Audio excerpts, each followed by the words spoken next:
ஜோதிடத்தில் கிரக மாற்றம் அப்படிங்கிறது ரொம்பவே முக்கியத்துவம் வாய்ந்ததாக பார்க்கப்படுதுங்க. கிரகங்கள் தொடர்ந்து தங்களுடைய ராசி மற்றும் நட்சத்திரத்தை மாற்றுமாங்க. இப்படி மாற்றும் பொழுது அவை சில ராசிக்காரர்களுக்கு நேர்மறையான பலன்களையும் சில ராசிக்காரர்களுக்கு எதிர்மறையான பலன்களையும் கொடுக்கும் அப்படின்னு சொல்லப்படுது. இந்த பார்த்தீங்கன்னா அனைத்து யோகங்களுமே நேர்மறையான பலன்களை அள்ளி கொடுக்க வேணுங்கிற அவசியம் எல்லாம் கிடையாதுங்க. சில சமயத்தில் உருவாகக்கூடிய ராஜ யோகங்கள் கூட சில ராசிக்காரர்களுக்கு எதிர்மறையான பலன்களை கொடுக்கும் அப்படின்னு சொல்லப்படுது. அந்த வகையில் ஏப்ரல் 2026 அத்தகைய யோகமானது உருவாக இருக்குதுங்க. இந்த மாசத்துல நிகழ இருக்கக்கூடிய சூரிய பயிற்சியால் அதோடு சேர்ந்து பொதுவாக சாதகமற்றதாக சொல்லக்கூடிய ஒரு குறிப்பிட்ட யோகமும் உருவாக இருக்குது. ஏப்ரல் 14 சூரியன் மீன ராசியிலிருந்து மேச ராசிக்கு மாறி இருக்கிறாரு. இந்த மாற்றம் மேச சங்கராந்தி அப்படின்னும் அழைக்கப்படுதுங்க. அதே நேரத்தில் பார்த்தீங்கன்னா சூரியன் மற்றும் சந்திரனுடைய அமைவிடம் காரணமாக வைத்திருதி யோகமானது உருவாக இருக்குது. ஜோதிட சாஸ்திரத்தில் இந்த யோகம் பார்த்திங்கன்னா அசுபமானதாக சொல்லப்படுதுங்க. இதனுடைய பாதிப்பு அனைத்து ராசிக்காரர்களுடைய வாழ்க்கையிலையுமே இருக்கும் அப்படின்னு சொல்லப்படுது. சில ராசிக்காரர்களுக்கு இந்த யோகத்தால் கூடுதல் நஷ்டமானது இழப்புகளானது ஏற்படுங்க. அவர்கள் எந்தெந்த ராசிக்காரர்கள் என்பதை பற்றி தான் இந்த பதிவில் நம்ம விரிவாக பார்க்க போகிறோம். வீடியோவை ஸ்கிப் பண்ணாமல் முழுசாக பாருங்கள். நம்ம சேனலை இப்போ தான் ஃபர்ஸ்ட் டைம் பார்த்துட்டு இருக்கிறீங்க அப்படின்னா நம்ம சேனலை சப்ஸ்கிரைப் பண்ணலன்னா சப்ஸ்கிரைப் பண்ணிக்கோங்க. கூடவே இருக்கிற பெல் ஐக்கானையும் ப்ரெஸ் பண்ணிக்கோங்க. இன்றைக்கி இருக்கிற காலகட்டத்தில் பார்த்திங்கன்னா நிறைய பேர் பார்த்திங்கன்னா கருங்காலி மாலையை நிறைய பேர் வாங்கிட்டு தாங்க இருக்கிறாங்க. கருங்காலி மாலையை நிறைய பேர் கையில் அணியக்கூடிய பிரேஸ்லெட்டாகவும் கழுத்தில் அணியக்கூடிய மாலையாகவும் ஜப மாலையாகவும் நிறைய பேர் பயன்படுத்திட்டு வராங்க. கருங்காலி மாலை எதிர்மறையான ஆற்றல்களை வெளியேற்றி நேர்மறையான ஆற்றல்களை உள்ளிருக்கக்கூடிய தன்மை கொண்டதாகுங்க. உங்களுக்கும் கருங்காலி மாலை வேணும் அப்படின்னா இந்த வீடியோவுக்கு கீழே டிஸ்கிரிப்ஷனில் வாட்ஸ்அப் நம்பர் கொடுத்துருக்குறேன். இந்த எண்ணுக்கு தொடர்பு கொள்ளுங்க. நீங்கள் 12 ராசியில் எந்த ராசிக்காரர் என்பதையும் உங்களுடைய நட்சத்திரம் என்ன என்பதையும் மறக்காமல் கமெண்ட் பாக்ஸில் கமெண்ட் பண்ணுங்கள். வாங்க வீடியோக்குள்ளே போகலாம். 12 ராசியில் முதலாவதாக வரக்கூடிய ராசி மேச ராசியாகுங்க. சூரியன் மேச ராசியில் நுழைவதால் இந்த யோகமானது அவர்களுக்கு நேரடியாக பாதிப்புகளை ஏற்படுத்த போகுதுங்க. இந்த நேரத்தில் தேவையற்ற பயணங்களை நீங்கள் தவிர்த்து கொள்வது நன்மையை கொடுக்குங்க. அதே போல் இந்த காலகட்டத்தில் உங்களோடு பேசுபவர்களிடமும் பழகுபவர்களிடமும் தவறான புரிதல்கள் ஏற்படலாங்க. உங்களோட உடன் பிறந்தவர்களோடு நேர்மறையான உறவுகளை காப்பாற்ற முடியாமல் போக வேண்டிய சூழ்நிலையும் ஏற்படலாம்.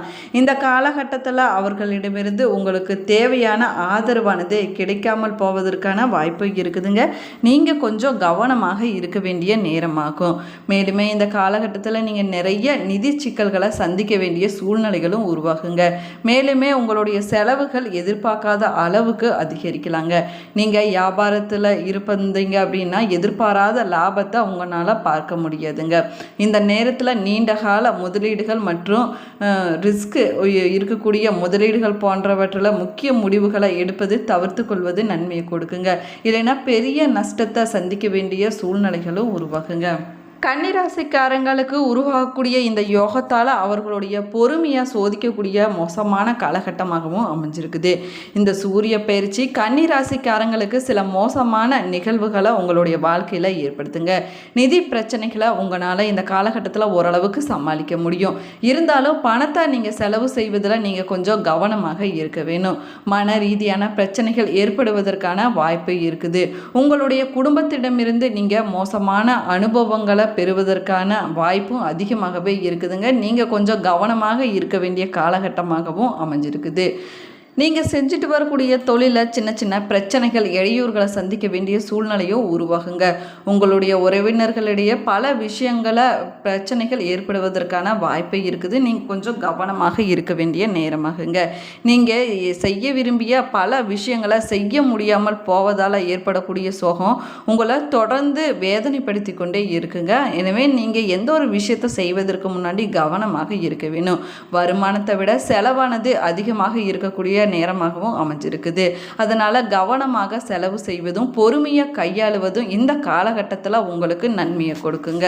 தனுசு ராசிக்காரங்களுக்கு இந்த யோகத்தால் அவர்களுடைய முயற்சிகளை தொடர்ந்து தடைகளும் பிரச்சனைகளும் சந்திக்க வேண்டிய சூழ்நிலைகள் உருவாகுங்க. உங்களுடைய தொழில் வாழ்க்கையில் எதிர்பார்த்த லாபங்களானது கிடைக்காமல் போவதற்கான வாய்ப்பு இருக்குது. உங்களுடைய வார்த்தைகள் மற்றவர்களால் தவறாக புரிந்து கொண்டு அதனால் பின்விளைவுகளை நீங்கள் சந்திக்க வேண்டிய சூழ்நிலைகளும் உருவாகுங்க. உங்களால் முடிஞ்ச வரைக்கும் தனிப்பட்ட விஷயங்களை பற்றி மற்றவங்களிடம் நீங்கள் பேசாமல் இருப்பது இந்த காலகட்டத்தில் உங்களுக்கு நன்மையை கொடுக்குங்க. உங்களுடைய ரகசியம் உங்களுக்கு எதிராகவே செயல்படக்கூடிய நேரமாகவும் அமைஞ்சிருக்குது. வேலையில் சில பிரச்சனைகளை சந்திக்க வேண்டிய சூழ்நிலைகளும் உருவாகுங்க. சக ஊழியர்களை அனுசரித்து செல்வது நன்மையை கொடுக்கும். அதே போல் உங்களோடு வேலை செய்யக்கூடிய ஊழியர்களிடமிருந்து எதிர்மறையான கருத்துக்கள் நீங்கள் கேட்க வேண்டிய சூழ்நிலைகளும் உருவாகுங்க. நிதி நெருக்கடி மோசமாவதை தடுக்க தேவையற்ற செலவுகளை குறைத்து கொள்வது நன்மையை கொடுக்கும். முடிஞ்ச வரைக்கும் நீங்கள் செல்லக்கூடிய பயணங்களை தவிர்த்து கொள்வது ரொம்பவே நல்லதுங்க. உங்களுடைய துணையிடம் கெட்ட வார்த்தைகள் பயன்படுத்தாமல் கவனமாக இருப்பது இந்த காலகட்டத்தில் உங்களுக்கு நன்மையை கொடுக்கும். உங்களுடைய ஆரோக்கியத்தில் கூடுதலாக கவனம் செலுத்த வேண்டிய நேரமாகவும் அமைஞ்சிருக்குது.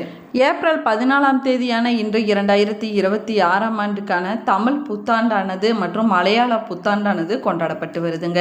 சூரிய பகவானின் இயக்கத்தின் அடிப்படையில் கணக்கிடக்கூடிய தமிழ் மற்றும் மலையாள காலண்டரில் சூரிய பகவான் 12 ராசிகளிலுமே தன்னுடைய பயணத்தை முடித்து கொண்டு மீண்டும் புதுசாக மேச ராசியில் தன்னுடைய பயணத்தை தொடங்கக்கூடிய நாளே புத்தாண்டாக கொண்டாடப்படுது. வரக்கூடிய புத்தாண்டானது மகிழ்ச்சி, செழிப்பு மற்றும் நல்ல விளைச்சல்கள் நிறைந்திருக்க வேணும் அப்படிங்கிறதுக்காக இந்த நாளில் நம்ம சூரிய பகவானை வழிபட்டு சில முக்கிய சடங்குகளை செய்வதை வழக்கமாகவே நிறைய பேர் வச்சிருக்கிறாங்க. மலையாள மக்கள் புத்தாண்டை விஷி என்றும் அழைக்கிறாங்க. மேச சங்கராந்தி அப்படின்னும் கொண்டாடிட்டு வராங்க. இந்த நாளில் அதிகாலையிலேயே எந்திரிச்சு விஷி கனி காணுதல் மிக முக்கியமான சடங்காக சொல்லப்படுதுங்க. இதனால் வரக்கூடிய ஆண்டானது மங்களங்கள் நிறைந்ததாகவும் செல்வ செழிப்பு நிறைந்ததாக இருக்கும் அப்படின்னும் சொல்லப்படுது. இந்த நாளில் பகவான் கிருஷ்ணரை நம்ம வழிபடுவதன் மூலமாக நேர்மறையான ஆற்றல்களானது நம்முடைய வாழ்க்கையில் அதிகரிக்குங்க. வாழ்க்கையில் புதிய மாற்றங்களானது ஏற்படும் அப்படின்னும் நம்பிக்கையாக சொல்லப்படுது. தமிழ் புத்தாண்டானது இந்தியாவில் மட்டும் இல்லாமல் இலங்கை, மலேசியா, சிங்கப்பூர் போன்ற பிற நாடுகளில் இருக்கக்கூடிய தமிழ் மக்களால் கோலாகலமாக புத்தாண்டானது கொண்டாடப்பட்டு வருதுங்க. தமிழகத்தில் தமிழ் புத்தாண்டாகவும் கேரளாவில் விஷுவாகவும் கொண்டாடப்படக்கூடிய இந்த பண்டிகை இந்தியாவை விட வட மாநிலங்களில் பாய்சக்தி என்ற பெயரால் சிறப்பாக கொண்டாடப்படுதுங்க. இது வசந்த காலத்தை வரவேற்கக்கூடிய நாளாகும். செழிப்புமிக்க ஆண்டாக இறைவனிடம் பிரார்த்தனை செய்யக்கூடிய நாளாகவும் அமைஞ்சிருக்குதுங்க.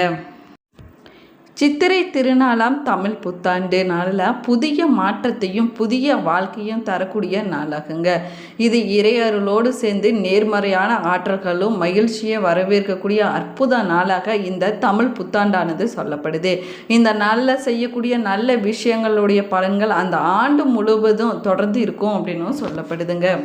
சித்திரை மாதத்தில் சூரியன் மேச ராசியில் ரொம்பவே உச்சமாக பிரகாசிப்பதனால அன்றைய நாளில் பானகம், நீர்மோர், பருப்பு வடை போன்றவற்றை நெய்வேத்தியமாக படைத்து வழிபடலாங்க. அதே போல் இனிப்பு, கசப்பு, உவர்ப்பு, புளிப்பு, துவர்ப்பு, கார்ப்பு என அறுசுவை கொண்ட உணவுகளை சமைத்து அன்றைய நாளில் வழிபடுவது ரொம்பவே சிறப்பு வாய்ந்ததாகுங்க. மதிய உணவில் வேப்பம்பூ பச்சடி, மாங்காய் பச்சடி, பருப்பு வடை, நீர்மோர், பருப்பு, பாயாசம், மசால் வடை போன்றவற்றை செய்து வழிபடுவது ரொம்பவே சிறப்பு வாய்ந்ததாகுங்க. சித்திரை முதல் நாளில் செய்ய வேண்டிய மிக முக்கியமான சடங்கு கனி காணுதல் மற்றும் வேப்பம்பூ பச்சடி சாப்பிடுவதாகுங்க. இது அறிவியல் ரீதியாக மட்டும் இல்லாமல் ஆன்மீக ரீதியாகவும் ஆழ்ந்த அர்த்தம் கொண்டதாக சொல்லப்படுது. இதில் கனி காணுதலுக்கு பல காரணங்களும் பல பலன்களும் சொல்லப்படுதுங்க. தமிழ் மாதத்தில் முதல் மாதமான சித்திரை மாத பிறப்பை தமிழ் புத்தாண்டாக கொண்டாடிட்டு வரோம். சூரிய பகவான் 12 ராசிகளுமே தன்னுடைய பயணத்தை முடித்துவிட்டு மீண்டும் புதுசாக மேச ராசி இருந்து தன்னுடைய பயணத்தை தொடங்கக்கூடிய நாள் இந்த நாள் அப்படிங்கிறதுனால சித்திரை முதல் நாள் சிறப்புக்குரிய நாளாக சொல்லப்படுதுங்க. தமிழ் புத்தாண்டான சித்திரை முதல் நாளில் செய்ய வேண்டிய முதல் சடங்காக சொல்லப்படுவது கனி காணுதலாகும். தமிழ்நாடு, கேரளாவில் இந்துக்களால் கடைபிடிக்கக்கூடிய மிக முக்கியமான சடங்காகவும் இந்த சடங்கானது சொல்லப்படுதுங்க. இதை சித்திரக்கனி, சித்திரை விஷி, விஷிக்கனி, கனி காணுதல் என்று பல பெயர்களால் சொல்லப்படுது. விஷி என்றால் விடிய காலையில் முதலில் காண்பது என்று பொருளாகுமாங்க. விசிக்கனி சடங்கு உருவாகுவது ராமாயணத்தோடு தொடர்பு கொண்டதாக புராணங்கள்லாம் சொல்லப்பட்டிருக்குதுங்க. இந்த பதிவு உங்களுக்கு பயனுள்ள தகவல்களை கொடுத்துருக்குன்னு நினைக்கிறேன். இந்த பதிவு உங்களுக்கு பிடிச்சிருந்தால் லைக் பண்ணுங்கள், ஷேர் பண்ணுங்கள், கமெண்ட் பண்ணுங்கள். இன்னும் நம்ம சேனலை சப்ஸ்கிரைப் பண்ணலன்னா சப்ஸ்கிரைப் பண்ணிக்காங்க. அப்போ தான் நம்ம போடக்கூடிய ஒவ்வொரு வீடியோவுமே உங்களை நோட்டிஃபிகேஷனாக வந்து சென்றடையுங்க. இன்னும் நிறைய பேர் பார்த்திங்கன்னா நம்ம சேனலை சப்ஸ்கிரைப் பண்ணாமலேயே பார்த்து கொண்டு இருக்கிறீங்க. கண்டிப்பாக சப்ஸ்கிரைப் பண்ணலன்னா சப்ஸ்கிரைப் பண்ணிக்கோங்க. கூடவே இருக்கிற பெல் ஐக்கானையும் ப்ரெஸ் பண்ணிக்கோங்க. Thank you friends. உங்களுடைய குல தெய்வத்துடைய பெயரையும் இஷ்ட தெய்வத்துடைய பெயரையும் மறக்காமல் கமெண்ட் பாக்ஸில் கமெண்ட் பண்ணுங்கள். உங்களுடைய ராசி என்பதை மறக்காமல் கமெண்ட் பாக்ஸில் கமெண்ட் பண்ணுங்கள். தேங்க்யூ.